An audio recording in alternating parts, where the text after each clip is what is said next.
Total మీద మనం అనుకున్నట్లే అయిందనమాట. సో గైస్ నేనైతే ఆల్రెడీ చెప్పా కదా. సో ఏపీ ఇంటర్మీడియట్ సప్లిమెంటరీ ఎగ్జామినేషన్కి సంబంధించి సో పేపర్ ఎవాల్యుయేషన్ అనేది మనకు అస్సలు పూర్తి కాలేదనమాట.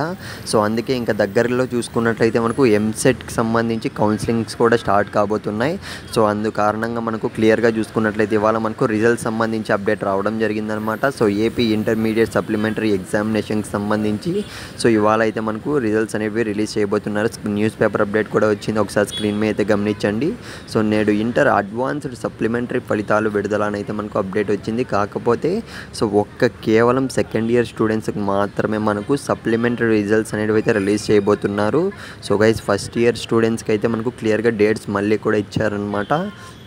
సో ఒక్కసారి అయితే గమనించండి. మొదటి ఏడాది సో అడ్వాన్స్డ్ సప్లిమెంటరీ ఫలితాలను ఈ నెల 26న విడుదల చేసేందుకు సో అధికారులు ఏర్పాట్లు చేస్తున్నారు. అది కూడా 26న చేసేందుకు మాత్రమే. అంటే సో పేపర్ ఎవాల్యుయేషన్ మొత్తం కూడా ఇప్పటికీ కూడా మనకు కంప్లీట్ అయితే కాలేదన్నమాట. ఇది ఒక బ్యాడ్ న్యూస్ అని అయితే చెప్పుకోవచ్చు ఫస్ట్ ఇయర్ స్టూడెంట్స్కి అయితే. సో చాలామంది స్టూడెంట్స్ అయితే ఎంతగానో ఎదురు చూస్తున్నారు ఎప్పుడెప్పుడు రిజల్ట్స్ వస్తాయని. ఫైనల్గా అయితే ఒక బ్యాడ్ న్యూస్ అయితే ఇవాళ రావడం జరిగింది. సో ఫైనల్ మీరు చూసుకున్నట్లయితే సెకండ్ ఇయర్ స్టూడెంట్స్కి ఇవాళ అయితే రిలీజ్ చేయబోతున్నారు. చూద్దాం ఆన్లైన్లో మనకు కరెక్షన్ చేశారు కదా, ఏమాత్రం రిజల్ట్స్ అనేవి రిలీజ్ చేస్తారో దీన్ని బట్టి మనకు ఫస్ట్ ఇయర్ స్టూడెంట్స్ కూడా రిజల్ట్స్ అనేవి రాబోతున్నాయి. సో వెయిట్ చేద్దాం ప్రతి ఒక్కరం.